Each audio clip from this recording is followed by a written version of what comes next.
Աբովյան համայնքի ղեկավար Էդուարդ Բաբայանը շնորհավորական ուղերձ է հղել սոցիալական աշխատողի օրվա կապակցությամբ, որում ասված է մեջբերում եմ. Սոցիալական աշխատողի օրվա կապակցությամբ ջերմորեն շնորհավորում եմ սոցիալական աշխատանք իրականացնող բոլոր մասնագետներին։ Անչափ կարևորում եմ ոլորտի ներկայացուցիչների մարդասիրական ու պատասխանատու գործունեությունը, սրտացավ վերաբերմունքը բնակիչների սոցիալական խնդիրների վերհանման և հնարավոր լուծումների բացահայտման գործում։ Առանձնահատուկ ուզում եմ անդրադառնալ Աբովյանի համայնքապետարանի աշխատակազմի սոցիալական ծրագրերի, առողջապահության և տեղեկատվության բաժնի, միասնական սոցիալական ծառայության Աբովյանի տարածքային կենտրոնի, Աբովյանի երեխաների աջակցության կենտրոնի մասնագետներին, որոնք իրականացնում են հետևողական աշխատանք կյանքի դժվարին իրավիճակում հայտնված ընտանիքների ու անձանց տարաբնույթ խնդիրները կարգավորելու ուղղությամբ։ Իմ անմիջական ուշադրությամբ խոցելի խմբերի անձանց և ընտանիքների խնդիրները մշտապես պատշաճ դիտարկվում են և կազմակերպվում կարիքների գնահատման, սոցիալական, առողջապահական, կրթական ու տարաբնույթ այլ աջակցությունների տրամադրման ծավալուն աշխատանքներ։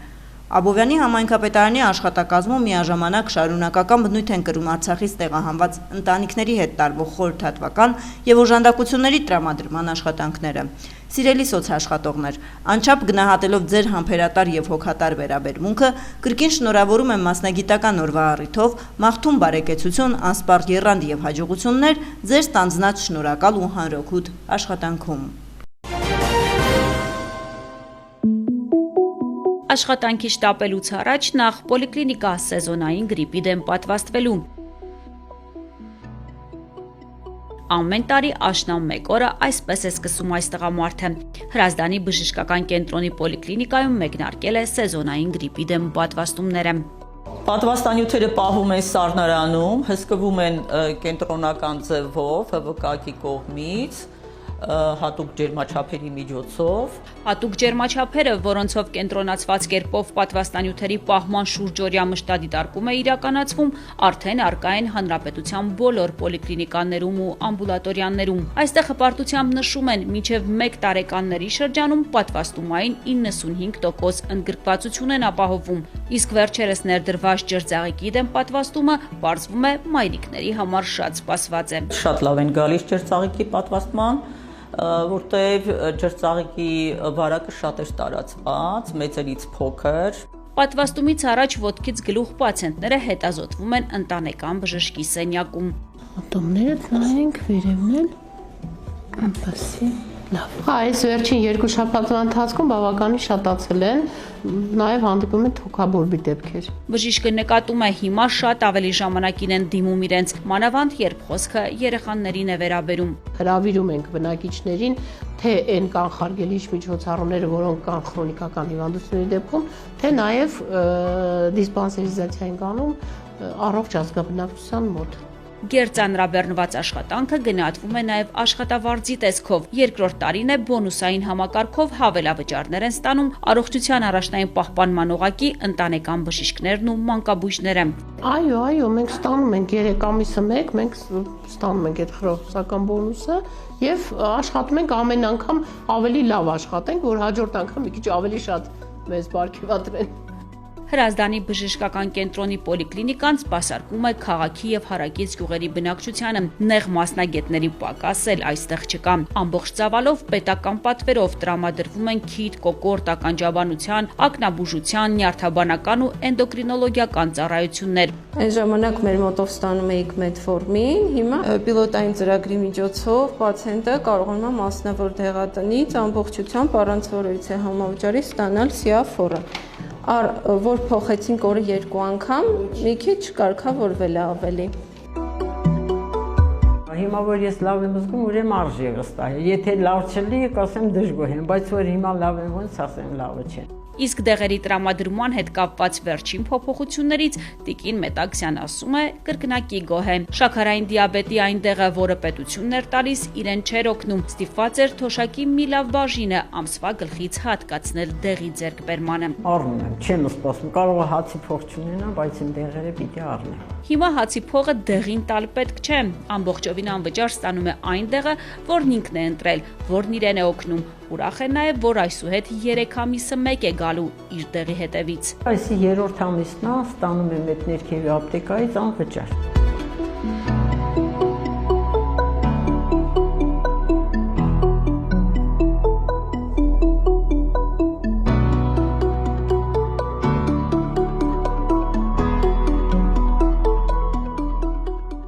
նոյեմբերի 1-ից դինամիկ կայուն հիվանդներին դեղորայքը տրամադրում ենք 90 օրվա կտրվածքով, դա շատ ողջունելի քայլ է, հիվանդները շատ գոհ են դրանից, քանի որ բուժօգնությունը սպասարկումը ավելի որակյալ է, հերթերը պակասել են, բժիշկների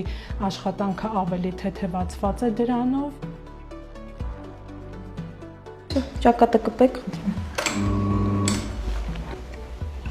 Ասացյան այս ուղղությամբ նայեք, խնդրում։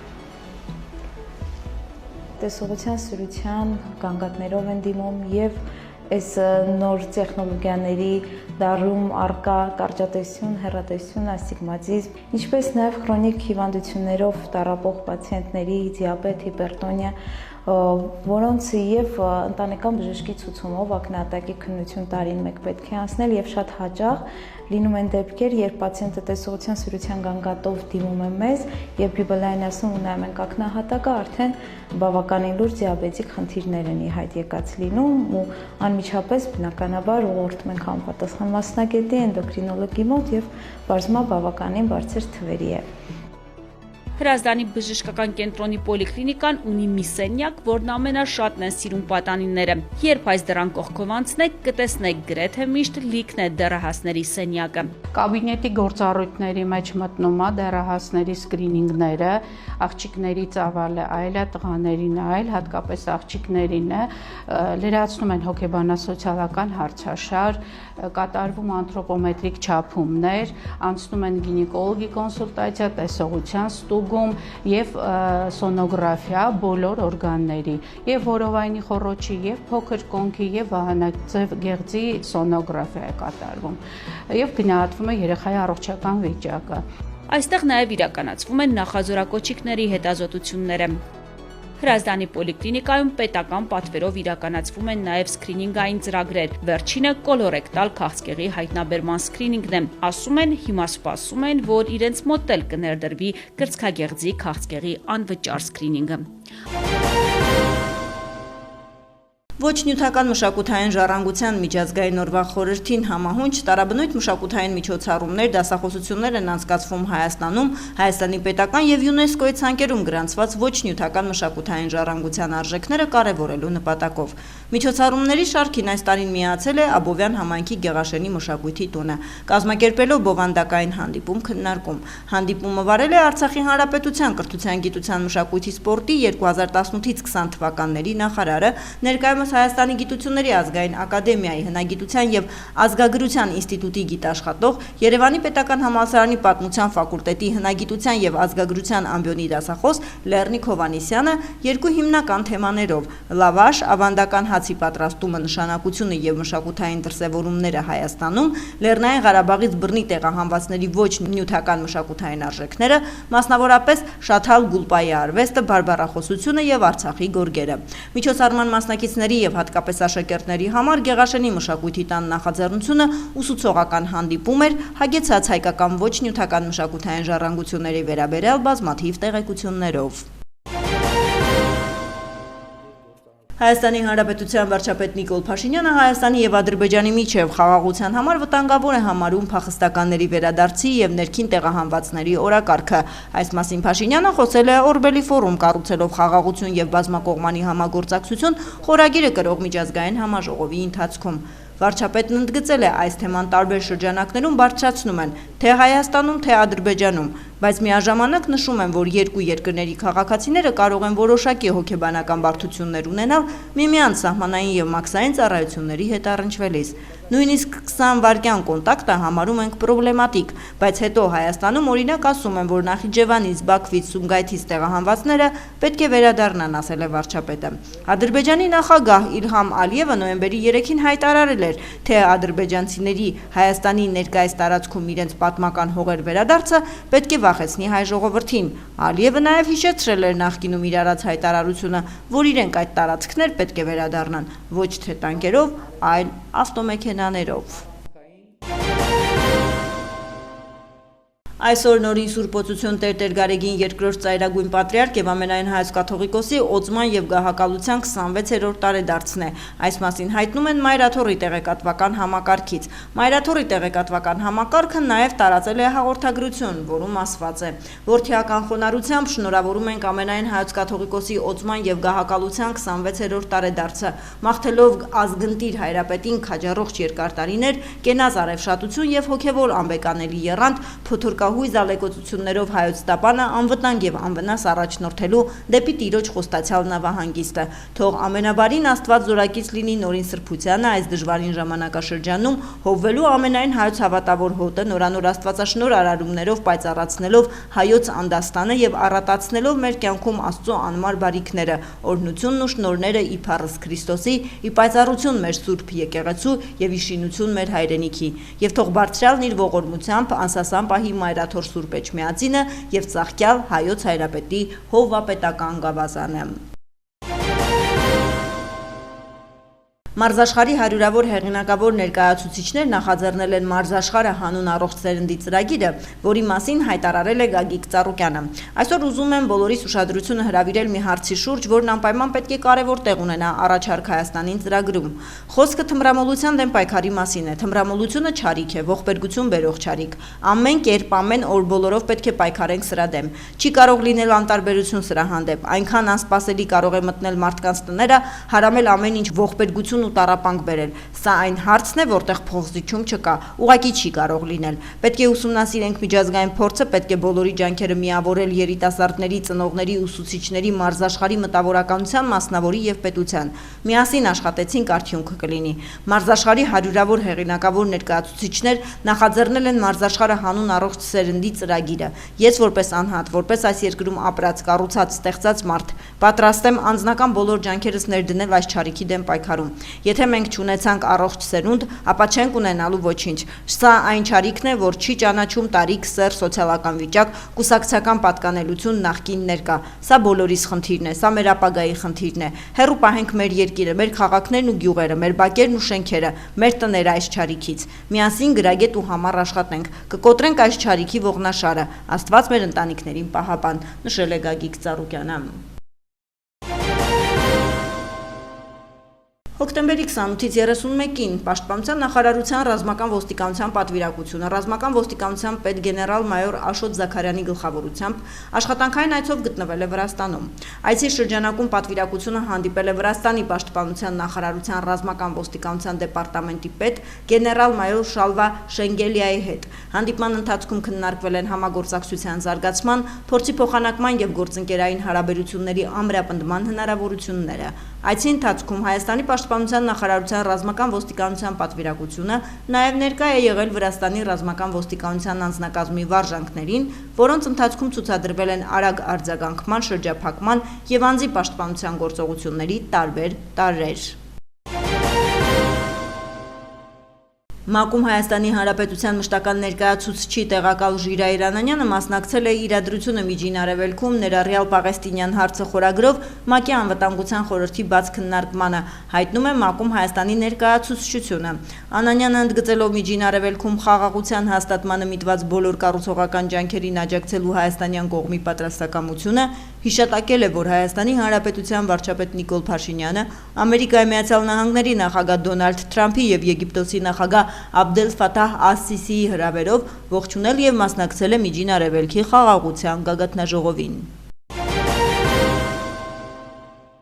Գեղարքունիքի մարզպետի աշխատակազմի նախաձեռնությամբ Ճամբարակ համայնքի խնամակալության եւ հոգաբարձության հանձնաժողովի ընդլայնված նիստ է հրավիրվել։ Նիստի ընթացքում քննարկվելու են բռնության զոհ դարձած փոքրիկ Տիգրանի ընտանիքին առնչվող հարցեր, սակայն հիմնական խնդիրը լինելու է մյուս երեխաների խնամակալության հետագա կազմակերպման հարցը։ Այս մասին Փաստինֆոյի հետ զրույցում ասել է Գեղարքունիքի մարզպետարանի առողջապահության եւ սոցիալական հարցերի վարչության գլխավոր մասնագետ Մամիկ Օնգալոյանը։ Հրավիրել ենք երեխայակենտրոն կառույցների ոստիկանություն, ուսումնասիրություն, դպրոց, բուժամբուլատորիա, հասարակական կազմակերպություններ։ Հիմնական խնդիրը լինելու է երեխաների խնամակալության հետագա կազմակերպման հարցը, նշել է Գալոյանը։ Հիշեցնենք, օրեր շարունակ փոքրիկը համարվում էր անհետ կորած, հարյուրավոր փրկարարներ, կամավորներ տարբեր ուղղություններով իրականացնում էին որոնողական աշխատանքներ։ Ի վերջո նոյեմբերի 2-ին ժամը 15-ի սահմաններում Ծափաթաղ բնակավայրի հարակից դաշտամիջյան հատվածում փրկարարները հայտնաբերել են փոքրիկի մարմինը։ Հետագայում պարզվել է, որ նա սպանության զոհ է։ Խեղտամահ անելով սպանել է հայրը, իսկ այդ ընտանիքում ապրում է ևս 4 երեխա։ Նշենք, որ փոքրիկը հոր կողմից սպանվել է մոր ծննդյան օրը։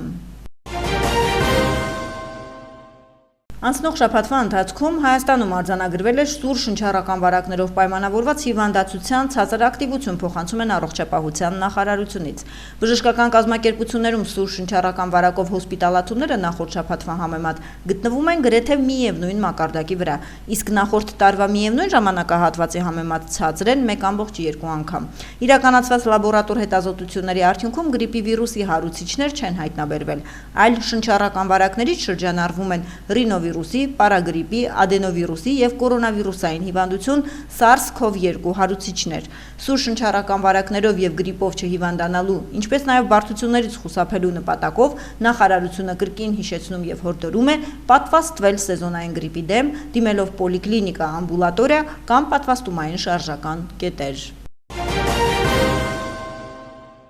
Օպերատիվ իրավիճակը հանրապետությունում նոյեմբերի 3-ից 4-ին համաձայն, որի բացահայտվել է 128 հանցագործության դեպք, որոնցից 7-ը նախկինում կատարված։ Նախկինում կատարված հանցագործություններից բացահայտվել է 3 դեպք, անձնական ունեցվածքի գողության, մեկական դեպք գույքը վնասելու, վստահված գույքի հափշտակման, մարմնական վնասվածք պատճառելու։ Հայտնաբերվել է 8 հետախուզվող, կամավոր ներկայացել է 2-ը։ Գրանցվել է զենք զինամթերք կամավոր հանձնելու 2 դեպք։ Ճանապարհատրանսպորտային պատահարների վիճակագրության համաձայն անցած մեկ օրում գրանցվել է 10 ավտովթար, 1 մարդ զոհվել է, 12-ը ստացել տարբեր աստիճանի մարմնական վնասվածք։ Հոկտեմբերի 27-ից նոյեմբերի 3-ը մայրաքաղաքում իրականացված ծառայության ընթացքում Երևանի պարեկները հայտնաբերել են ճանապարհային երթևեկության կանոնների 5165 խախտում, պահպանվող հատուկ տարածք տեղափոխելով 115 ավտոմեքենա։ Մասնավորապես հայտնաբերվել է ոչ ստապ 176 վարորդ առանց վարորդական իրավունքի վկայականի 251 անձ, հայտնաբերվել է հաշվառման համարնիշի հետ կապված 23, ժամանակապված վարելու 1197, առանց մանկական նստատեղի քարսիթի 19, վարելու ընթացքում ծխելու 629, վարելի սեռախոսից օգտվելու 324, հետիոտնի, որ սահմանված վայրով անցնելու 161 և 1556 այլ իրավախախտում, 118 մեքենա շահագործվել է առանց ապա պայմանագրի, 230-ը տեխնիկական զննություն չանցած, 78-ը լուսարձակների անսարքությամբ, 65-ը թաղանթապատված դիմապակիով և կողային ապակիներով։ Բացի այդ, տարբեր կասկածանքներով ձերբակալվելու համենքային ոստիկանության բաժիններ է տարվել 90 անձ։ Նույն ժամանակահատվածում մարզերում պարեկները հայտնաբերել են ճանապարհային երթևեկության կանոնների 13364 խախտում, պահպանվող հատուկ տարածքներ տեղափոխելով 308 տրանսպորտային միջոց, հայտնաբերվել է ոչ ստապ 210 վարորդ, առանց վարորդական իրավունքի վկայականի 438, կեղծ հաշվառման վկայականով երթևեկող 4 անձ, հայտնաբերվել է նաև հաշվառման համարնիշի հետ կապված 34, կեղծ հաշվառման համարնիշով երթևեկող 6, ժամանակապված վարելու 3368, առանց մանկական նստատեղի քարսիթի 172, վարելու ընթացքում ծխելու 486, վարելի սեռախոսից օգտվելու 584, հետիոտնի, որ սահմանված վայրով անցնելու 100, արագության գերազանցման 2221 և 3326 այլ իրավախախտում, 436 ավտոմեքենա շահագործվել է առանց ապա պայմանագրի, 926-ը տեխնիկական զննություն չանցած, 867-ը լուսարձակների անսարքությամբ, այդ թվում 49 բեռնատար, 143-ը թաղանթապատված դիմապակիով և կողային ապակիներով։ Բացի այդ, տարբեր կասկածանքներով ձերբակալվելու համայնքային ոստիկանության տարածքային բաժիններ է տարվել 44 անձ։ 13-ամյա հայ շախմատիստ Տիգրան Համբարձումյանը հռչակվել է Եվրոպայի պատանիների և աղջիկների առաջնության շրջանակներում անցկացված բաց կայծակնային շախմատի մրցաշարի չեմպիոն, հայտնում են Հայաստանի շախմատի ֆեդերացիայից։ Մրցաշարին մասնակցել են 40 երկրների 288 շախմատիստներ առանց տարիքային սահմանափակումների, որտեղ Տիգրանը 9 հնարավորից վաստակել է 8 միավոր։ Կոտայքի մարզում մեկնարկել են Հայաստանի Հանրապետության վարչապետի հովանու ներքո անցկացվող դպրոցականների վոլեյբոլի լիգա մարզական խաղերի համայնքային փուլերը։ Մեկնարկը տրվել է Աբովյանի տարածաշրջանում 6-7-րդ դասարանների աշակերտների միջև պայքարով։ Խաղերն անցկացվելու են նաև մարզի 3 տարածաշրջաններում մինչև նոյեմբերի 15-ը։ Հիդրոթերապևտաբանության եւ մոնիտորինգի կենտրոնից փոխանցում են մարզերում նոյեմբերի 5-ից 9-ին սպասվում է առանց ստեղումների եղանակ։ Քամին հարավ-արևմտյան 2-ից 5 մետր վարկյան։ Օդի ջերմաստիճանը նոյեմբերի 6-ից 9-ին աստիճանաբար կբարձրանա 3-ից 5 աստիճանով։